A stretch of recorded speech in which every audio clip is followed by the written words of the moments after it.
Pokemon tournaments aren't just about the cards we play, they're about the community we build around us. Pokemon Masters! Welcome to State of the Prof. I'm Professor Cedar, and today I wanted to share some thoughts that have been bouncing around in my head like a Jigglypuff that's had way too much coffee.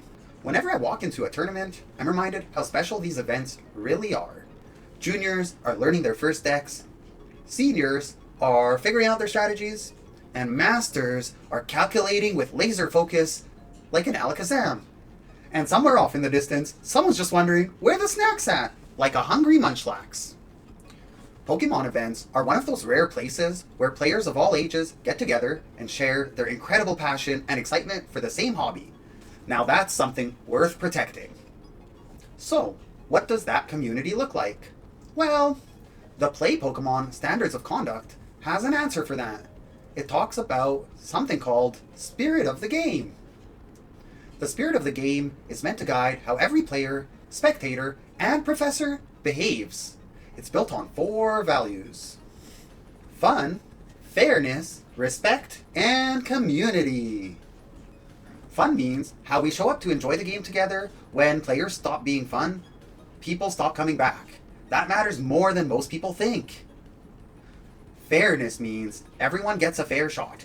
The game and the event are run the same way for every single person in that room. Respect means treating the people around you well.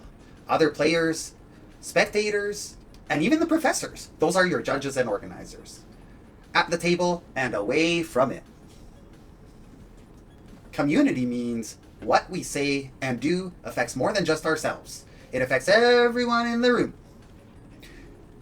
Keep those 4 values in mind. Every example I'm going to share today connects back to them.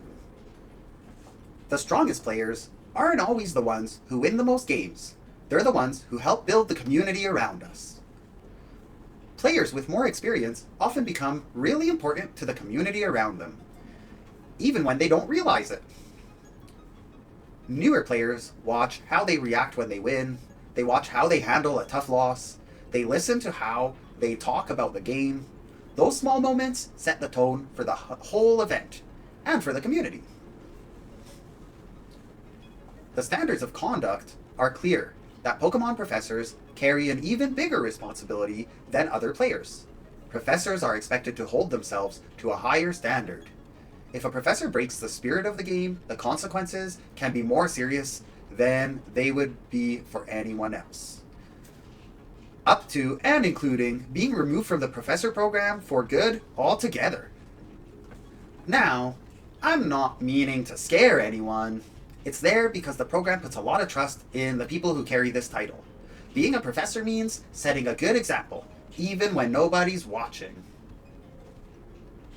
With that in mind, let's look at some real situations I've seen firsthand. Everything I'm about to share comes from real experiences. The details are completely anonymous. I'm not here to call anyone out. I just want to take an honest look at how the spirit of the game shows up, or doesn't, in moments that are easy to brush past. This first one actually starts before a card is even played. Before round 1 begins, the number of Swiss rounds was announced, so every player knew what to expect going in. Tournament structure is always set ahead of time and stays the same once the event starts. That's not a small thing. That consistency is there to keep things fair for every single player in the room.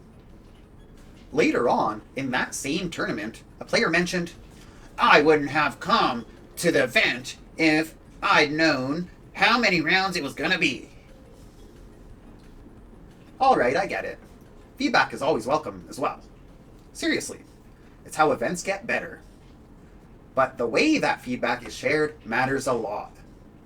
Running a tournament means juggling schedules, venue rules, judges, time limits that are all sometimes completely out of the organizer's hands. When frustration gets expressed out loud in public, questioning a structure that was already clearly shared at the start, it can really discourage the people who put in all that work to make the day happen. That cost is real, even if it's easy to miss. This one connects to fairness. Fairness isn't just about what happens in a game, It includes the whole structure that keeps an event running the same way for everyone. It also includes how we speak up when something doesn't go the way we hoped. The standards of conduct are clear that behavior which gets in the way of an event running smoothly can be considered unsporting. That goes for how we respond to event structures, not just how we play our games. When something bothers you, the right move is to bring it to the organizer directly, calmly, and at the right time. If the only value of a tournament is points, we might be forgetting the most important part of Pokemon.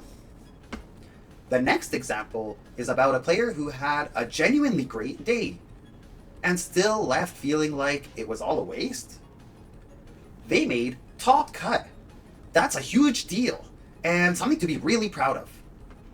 The result didn't help their seasonal championship points though, so they said, "This event was useless." Ouch, that one really stuck with me. Championship points matter. Working towards a goal matters. Tournaments are also where players grow, practice, and meet new players, and I would say most importantly, support their local scene. When we shrink an entire event down to just one thing, points, we lose everything else that made it worth showing up for everyone.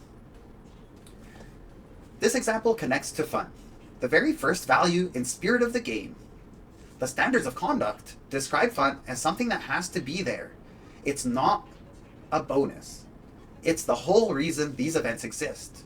When someone hears a player say an event was worthless because of standings, it quietly changes how they feel about coming to the next one. Saying that kind of thing out loud doesn't just affect one person, it changes the energy in the whole room and can make newer players feel like they don't belong there. Well, we don't want that. We want everyone to feel welcome. Out of everything I'm sharing today, this next one is the moment that had stayed with me pretty long. A player had been doing well, but dropped a match. Losing hurts. Anyone who has played in a tough game knows that feeling. I went over and asked if they were okay. They said they were disappointed. I asked, "Did you at least have some fun playing in this tournament?" They told me they weren't here to have fun. I asked if maybe they had learned something to improve their games in the future. Then they said something that just really stuck right here. They said it didn't matter because they don't even like Pokemon. Goodness me. Fun, once again, is the first value in the spirit of the game. Not because it's the least important, but because it's what everything else is built on. The standards of conduct say these events exist because of fun. When players bring that energy into a room, it spreads. Everyone around them is gonna feel or catch that feeling, especially the younger players. Do we really want to spread that around to the players around us? We get that it's a competitive event. But if it's someone's first competitive event, do we really want that atmosphere to stick? After all, we might lose the atmosphere altogether and have nowhere to play. The way we talk about the game in public carries real weight. Comments that make Pokemon sound like a joyless grind don't just show how one person feels, they tell newcomers what this community thinks is normal, and what they should expect if they stick around. Is that something we really want to share? Is that a message that should be going around? Well, personally, I don't think so. I'm so happy to be at every tournament and see all the joy and all the fun we usually have. The standards of conduct are clear. That behavior which makes the experience worse for the people around you is considered unsporting. That's not just about cheating. It includes the attitude we bring and the words we choose in a shared space. This next example didn't happen at our event or at our venue. It found its way back to me later. And honestly, that made it hit harder. I felt really hurt after this one. A player told me that at a different tournament, sometime after ours, they overheard some comments about how our event had been run. The way that they described it, the impression being given was something like, "That was a bit of a circus." Of course, I kind of had to dwindle it down a bit to make it PG. It was definitely not PG remarks that had made their way back to me. So Hearing comments like that secondhand sting. Really, they hurt a lot, especially when you know how much goes into an event before the first card even hits the table. Booking the space, organizing the staff, setting up the rounds, making sure every player has a seat, and that the day runs on time. All of that starts way before the tournament day. And it hurts me a lot as well, knowing how much our staff put into it. I really was impressed with everything they did for that event. I was also told that a professor who helped organize the other event may have been nearby when those comments were made. Whether they heard it or not, it's worth thinking about. The standards of conduct are clear, that professors are expected to uphold the spirit of the game everywhere, not just at events. Comments that hurt an organizer's reputation, even in a casual conversation, even away from a tournament, can still lead to disciplinary action. The standards don't stop when the rounds do. When you're a professor, you're a professor. And you should uphold the spirit of the game and carry that wherever you go. It's something you should feel proud of. Respect is one of our 4 core values. It doesn't only live across the table during a match, it's also owed to the people who give up their time to make these events happen. This connects to community too, because the way people talk about events in private eventually make its way back to the wider scene. Word travels fast. When something could genuinely be better, the right move is to bring it to the organizer directly, with kindness and through the right channel. That's how events improve. That's how we keep this community worth being a part of. Sometimes the difference between dropping from a tournament and winning first place is simply asking one question. After all, I wanted to end with a story that actually put a big smile on my face, even though it very easily could have gone totally different. This was a senior player at one of the first big tournaments. They had been playing really well all day, honestly, better than most people would expect from someone their age and at that stage of playing. Watching them compete was one of the highlights of the event for me. They even were paired up against masters and still got a win out of it. Then, before the final round, they dropped. Actually, it was a no-show. They thought their run was over and that there was no way they could finish first place. In reality, though, they were sitting at the very top table with a clear path to winning the whole event. I'm so proud of how this player showed up that day. They worked hard, they were respectful, and they gave everything they had. That kind of effort deserves to be celebrated, win or lose. Seriously, for a first big tournament, incredible. I did want to clarify though.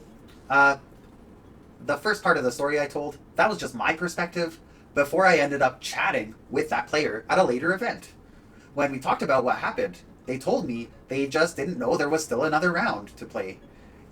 It wasn't giving up in the first place. They simply didn't have that information. That's such an important lesson, especially at the local level. Judges and event staff are there to help you. It is always okay to walk up and ask what happens next. Always. There is no such thing as silly questions at a tournament. Simply put up your hand and say, "Judge!" Staff would much rather answer 10 simple questions than watch a player miss their shot because they weren't sure what to do. One quick question to a judge could have been the difference between walking out early and walking out as a champion with the champion playmat in hand. The standards of conduct remind players to check the standings after each round and to bring any confusion straight to event staff. More than the rule though, this story is really about community. Community means looking out for each other, especially when someone is still figuring out how everything works. When experienced players are open, welcoming, and make it easy for new players to ask for help, that's the spirit of the game right there in front of us. The way people with more experience carry themselves in a tournament hall shapes how younger players feel about this game long after the event is even over. Every time we sit down at a tournament, we're helping decide what this community looks like tomorrow. Winning is exciting. Getting better at the game is exciting. Those things are real and they matter. Fun, fairness, respect, and community aren't just nice ideas for when things are going great though. They're what we hold onto when things get hard, when the losses sting, when the rounds run long, when the points just aren't there. Every tournament could have someone walking in for their very first time. The way we act can shape their whole experience with this hobby. That's something worth taking seriously every single time we sit down to play. Competitive play matters. The spirit of the game is what makes Pokemon more than just a tournament, though. The goal isn't only to win matches. The goal is to build a community where everyone feels welcome to sit down, shuffle their deck, and play. Pokemon isn't just about the cards we play. It's about the people sitting across the table from us. I know this was a hard one to get through. It might have been a little bit scripted. Yeah, it was a little bit scripted. I did want to make sure I got all the details right and also stayed true to the spirit of the game. So I did a bit of ahead of time planning. But if you like these concepts and you want to learn more about what it's like to be a professor and what it's like to be in the tournament scene and learn more about the Pokemon trading card game, well, hit that follow button, subscribe to this channel, because I've got many more videos planned, some like this, way more less scripted, as you might find out if you watch some of our later videos or last videos. But also, we do something called high-end condition estimates. I can't wait to share some of those with us.